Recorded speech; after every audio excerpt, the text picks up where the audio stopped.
have been talking for about 20 minutes, and for some reason it stopped recording. Well, I guess I'll start all over. Happy Monday, everyone. I hope you had a great weekend and a great Easter for those of you who celebrate the holiday. So what? I can't believe I was talking for 20 minutes and it was not recording. I could take it as a sign and not even say anything about what I was talking about, but I feel I should. Anyway,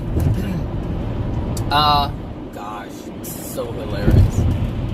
Anyway, I wanted to talk about an experience that I had yesterday morning. Now I have to keep looking at the camera to make sure it's still on. I knew it was recording, so I don't know why it turned off.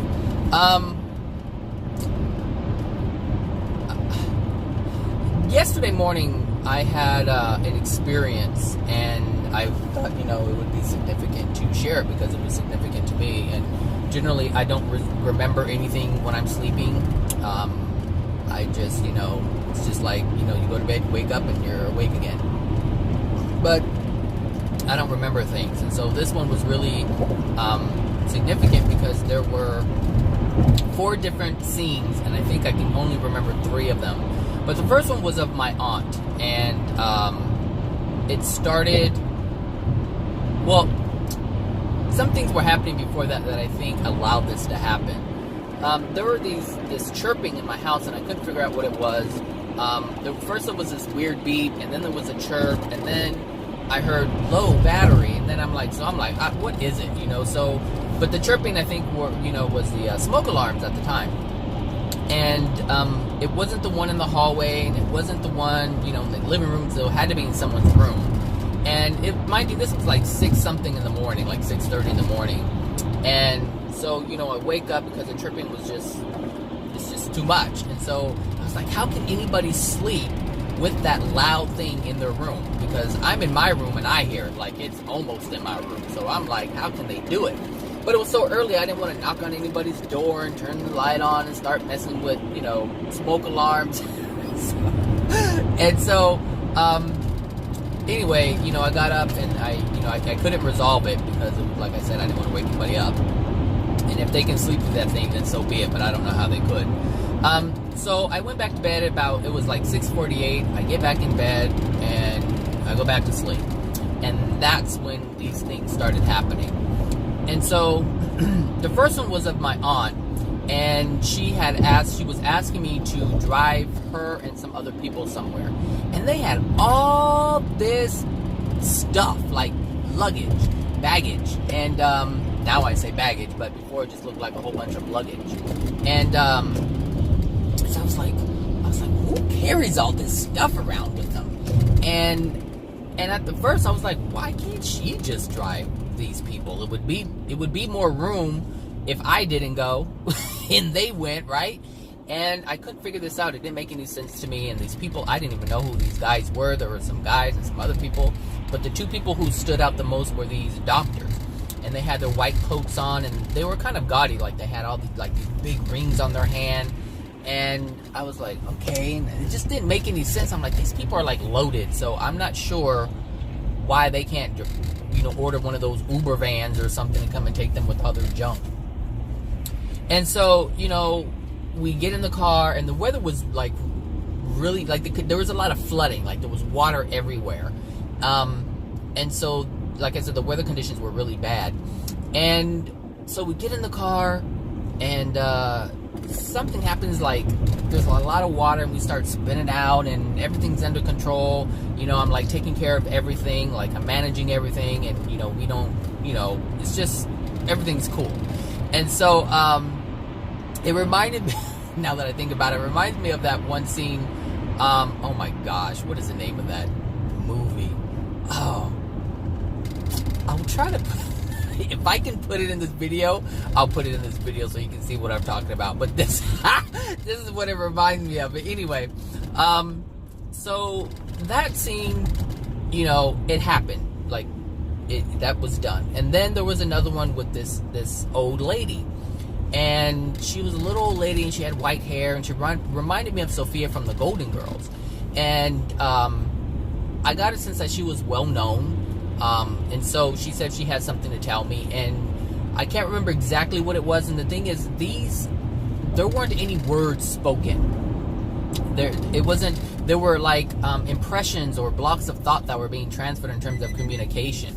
And so it was kind of weird. So there weren't exact words. There were just like, I don't know, just communication of thought and feelings. And so I had this red folding chair, and since she was elderly, I said, here, sit down, and and I was waiting for her to tell me what she needed to tell me. And she said something about something about not being able to access the emotions because of my intellect. Like I'm using my intellect too much and not using my emotions or getting in touch with my emotions. And the intellect is basically blocking that. And I said, oh, okay. And so, but it wasn't so in depth. It was very clear. It was very vague, but it was concise too. This is really weird. This is why, like I said, there were no words that were exchanged. So that scene ended as soon as she said what she said. And there was another scene, and I can't remember what it was. But the last one was the most important and significant.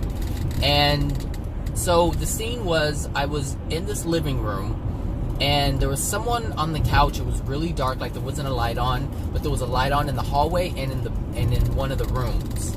And out of nowhere, AJ comes up and says, I have something for you. Someone wants, to talk with you. And I'm like, okay. And I'm looking, and I wasn't understanding what was going on. And like I said, there wasn't any words exchanged, so it was almost like he was just saying, there's something, I have something for you, come with me. And so there was this old rotary phone with this long cord, and for some reason it was almost like I was being prompted to take the phone with me. And I had asked you to take the phone, and he was like, yes, bring the phone. And I was like, okay. And then I go back to the room, and there's just like this lamp that's there, and I don't know what this contraption was on the bed, but I was supposed to put the receiver of the rotary phone on it, and somehow AJ was supposed to be connected to it. I don't know how this worked. It was kind of weird.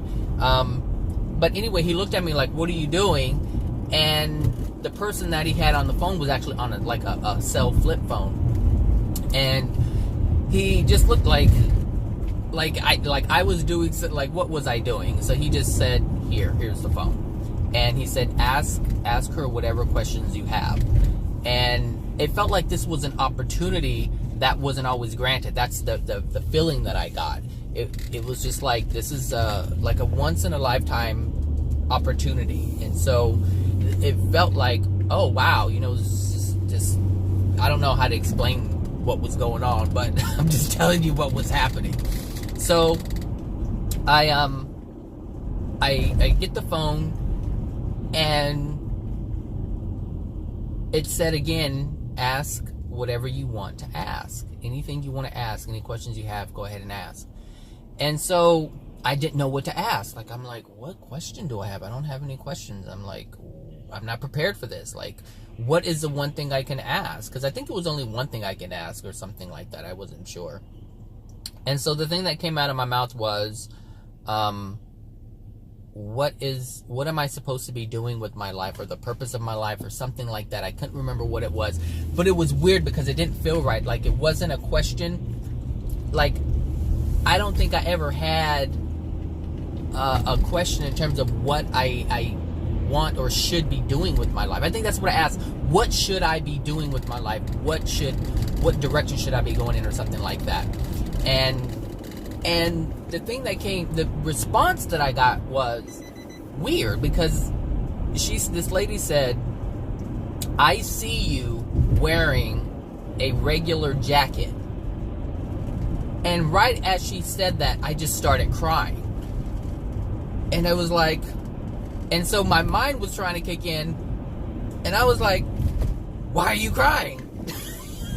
But at the same time, like, emotionally, all this stuff was going on, and and so as I was like, it was like as I was starting to question what was going on, AJ was there, and AJ said, just feel it, just let it happen, just let it go. And so I just continued to cry for a little bit, and it didn't last that long, because I came to, like, I woke up, and as I woke up, there were tears, like I was actually crying, like in real life here, and it was the weirdest thing. And before my eyes could even like fully open, I said, okay, Google, what time is it in Australia? And she said, it's 2 a.m. And the reason why, like, it was weird, like, why would that be the first thing that came out of my mouth? And my eyes aren't even completely open and I'm crying. Like, why was that the first thing? Well, because of the sleep state. So we communicate, like, you know, for those who have been listening, then you're probably already aware of that in our sleep state, we are actually communicating with all kinds of people. So we never really sleep. Like, our consciousness really never ceases. It's always going. We're just not aware of it in our physical bodies. And so this was obviously something that was happening in the sleep state, and I think that's why I checked to see what time is it in Australia, because AJ had showed up, and that would have told me if it was a dream or sleep state. And I think that's why I did that in that moment. And it was because it was 9 o'clock here, so it was 2 o'clock there, a.m. there, and I was like, he would be asleep. And that's the only, because I don't, like I said, I don't dream. I don't remember anything in my sleep state or anything like that. But this was very significant, and the fact that I was receiving assistance, like all this was coming, because I was like, I remember asking for help. I remember asking for assistance, and I got some answers. But what was really significant, besides AJ showing up and helping me understand some things, is that emotionally, when that lady said, I see you wearing a regular jacket, the reason why that was so emotional, what I felt in that moment was a weight that was lifted off of me. And it just felt like I can breathe, like there wasn't any pressure, like all that was relieved.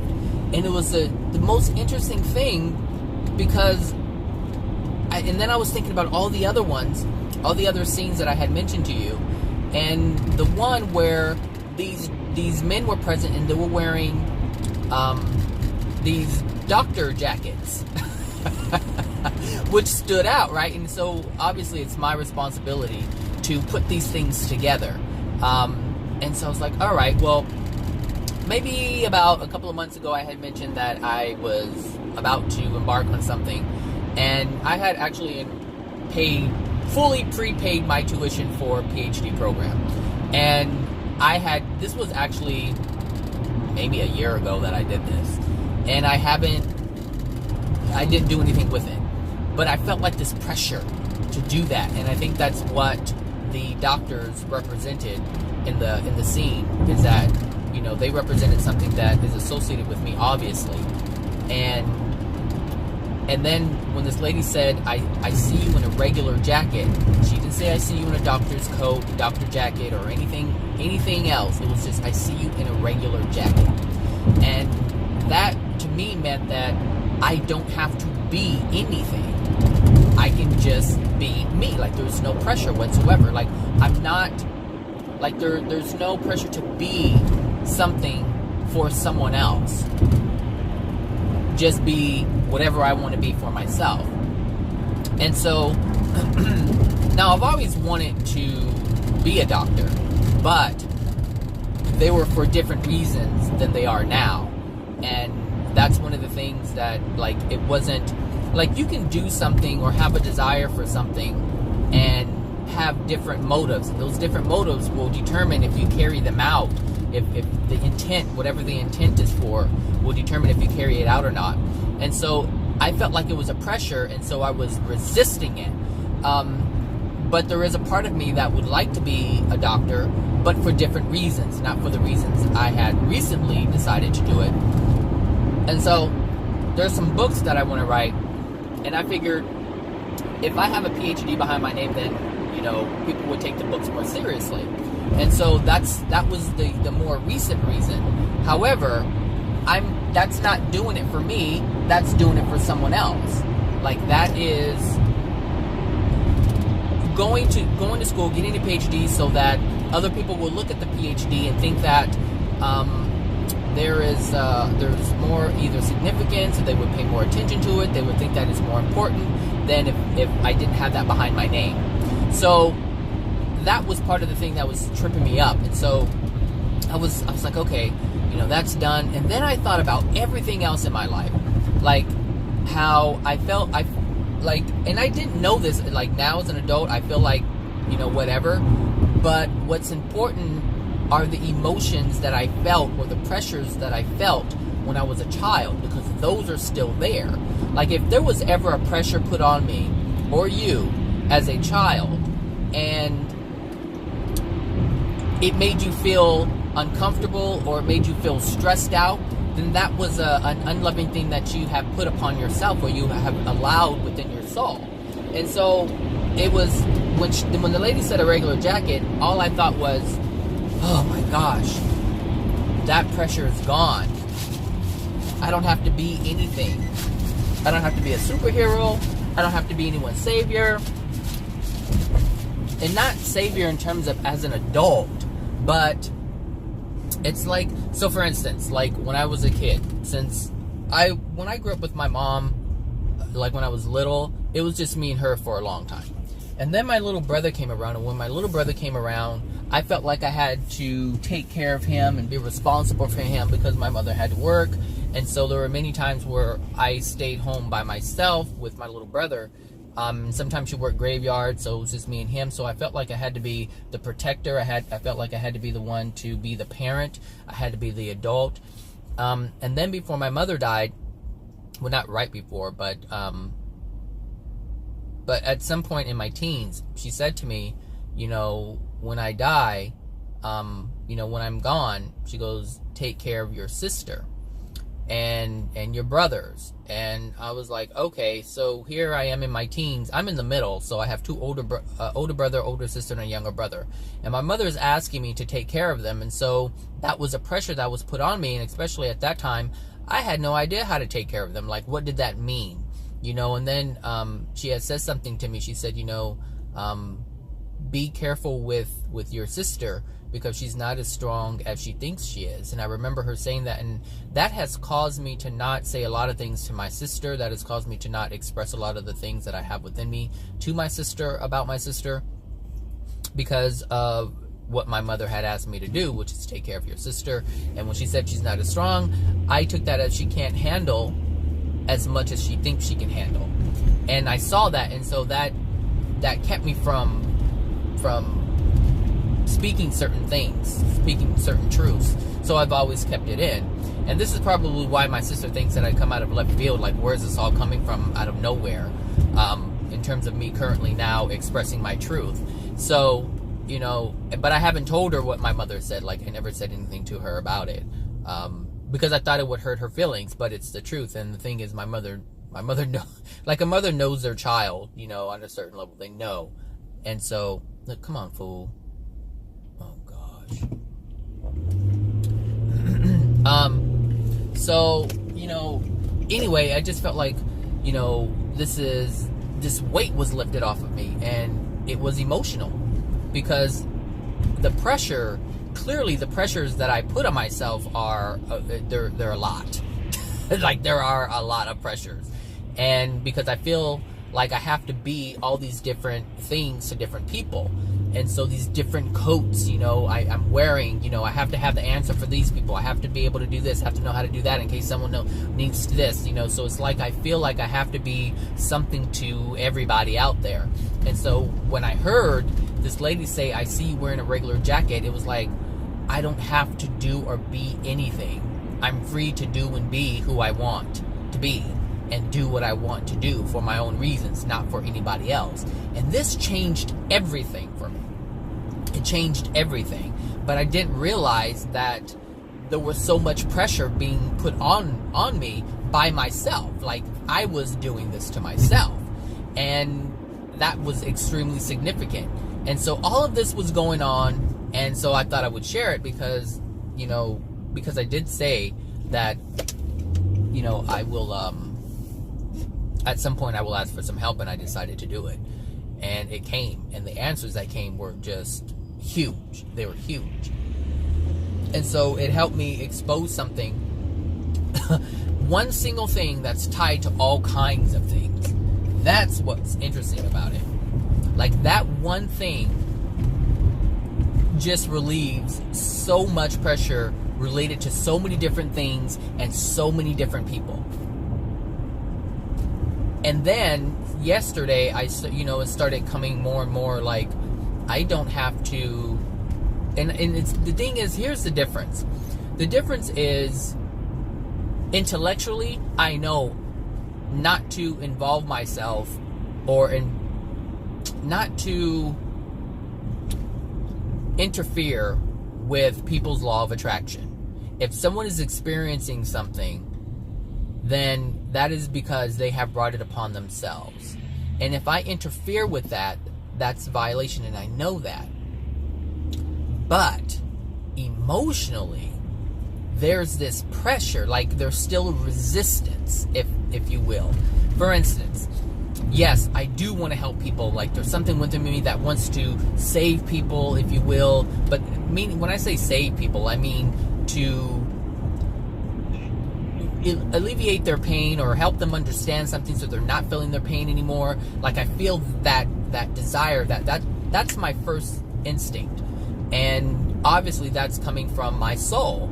And so now that pressure isn't there. So it's almost like before I was fighting myself. Like, intellectually I knew to like stay out of it, but inside of me I was like, I wish I could do something.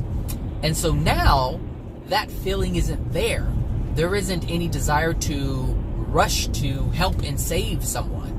Like, my intellectual understanding seems to be more in alignment with my emotional understanding. And so I don't feel that I would have any desire to just, jump up and try to save or fix something. Like, I don't feel I would have to not second guess, but catch myself. And this is, why I wanted to share this today, because that's significant. Emotionally, that is significant for me because I'm so intellectual. And, it's a struggle for me to find the emotions because, one, what really stood out is this isn't an emotion that I thought was even there. Like, it wasn't a pressure that I even would have thought of. And that's why this was so significant. This wasn't something like, I've thought about it before. I've never thought about this before. And so the feeling, when it came up, this is why the emotions came up so quickly. Like, there was nothing I could do intellectually, and I couldn't even understand it intellectually. Like, as I was standing there leaning against the wall, crying because of this lady saying, I see you wearing a regular jacket. I'm like, I just felt like I didn't have to be anything, but I couldn't intellectually wrap my head around, it even being a thought, a thing. I didn't feel it, and that was the pressure. That was the point is there wasn't anything that I did feel regarding that, and so I wouldn't have been able to find it on my own anytime soon. And I also, proved to myself that there are, like, it's easy to ask for help. Like, that was so easy. Like, all I did was, like, have a pure desire for some assistance to get clarification in terms of what is within me, and that's what I asked. I asked specifically, I would like some help to understand what's within myself, what's within my soul that's preventing me from progressing. Like, I want to know what's in my soul that needs to be released. That's what I asked. And something came to me that's blowing my mind because it's so huge. Like, this one thing is so huge. So anyway, that's what I wanted to talk about today, and it's still recording, so that's good. Hold on a second. All right, so yeah, that's what I wanted to share with you guys this morning. It's significant for me because I've had so much, resistance in terms of asking for help, even though I've been saying, ask for help, it's okay to ask for help. I chose to do this on my own, I tried. And, I was getting to this point where I was feeling like this is taking too long, this is too, to try to figure it out on my own. And I was like, well, why not? If I can have the assistance, why not have it? Because the whole point is to get to a different state of being, to be able to transform my soul. But the only way for that to happen is if it happens emotionally. I can learn everything in the world intellectually, but it wouldn't change anything, And when I was listening to this video that I uploaded, the one about the 6th dimensional spirits, and I was listening to them, and it's like, they got all the way up to the 6th sphere, but they can't even enter the 7th because of things that they ignored in the 3rd, or the 4th, or the 5th. So they had all these things that were within them that they didn't release, and they didn't even know. And the difference between them and me is I know. Like, I'm not even in the 6th dimension, and I know this stuff. And so that's why, it's so significant, because there are, some people will look at 6th dimensional spirits and be like, oh, wow, they're in the 6th dimension. But there are many things that they haven't learned. And I'm very privileged, and as are you, if you have been listening, like, you have information that spirits in the 6th dimension don't even have. But the information means nothing if you can't apply it. It means absolutely nothing if you can't apply it. And so that's my goal, is to release the things that are within me. And like I said in that personal note video that I made, like, my goal is to invalidate every false belief that I have, and to remove every emotional injury that I have. Like, that is my goal. And so that means that I have to act on that. I have to be active in terms of releasing those emotions. And so I have to use everything in my toolbox in order to get that done. And so if knowing that all I have to do is ask for assistance, and assistance will be given. Now, see, the assistance doesn't mean that the assistance doesn't mean that I don't have to do the work. It just means that I have a little help so that I can do the work. Everything still has to be done by me, and I get that.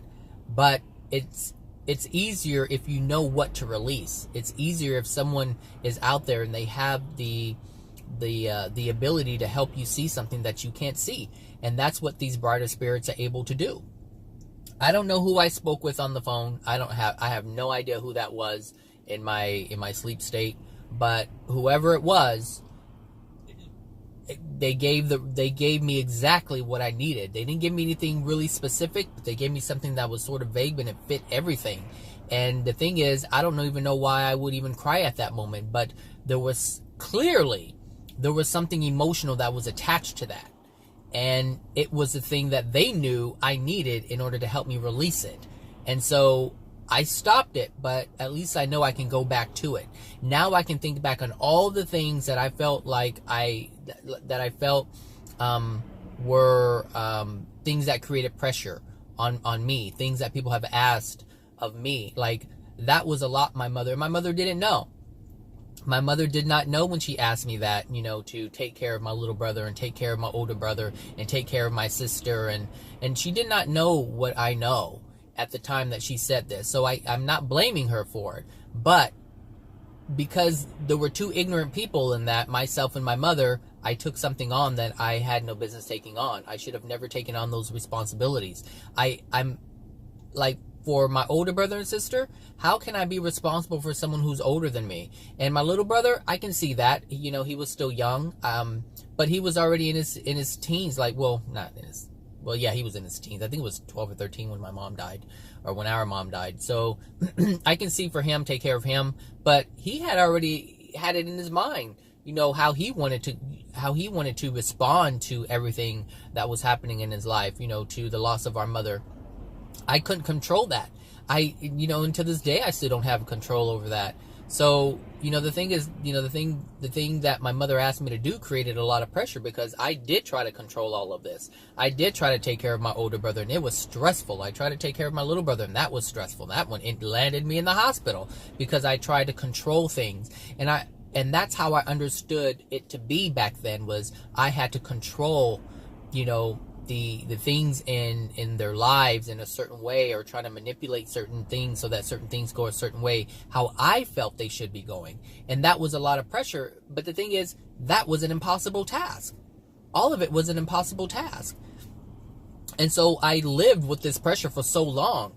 And, even when my brother calls me, he says he's experiencing this and that and the other, I feel like, gosh, I wish I can just, help him. And still, that is a desire to change the situation for him.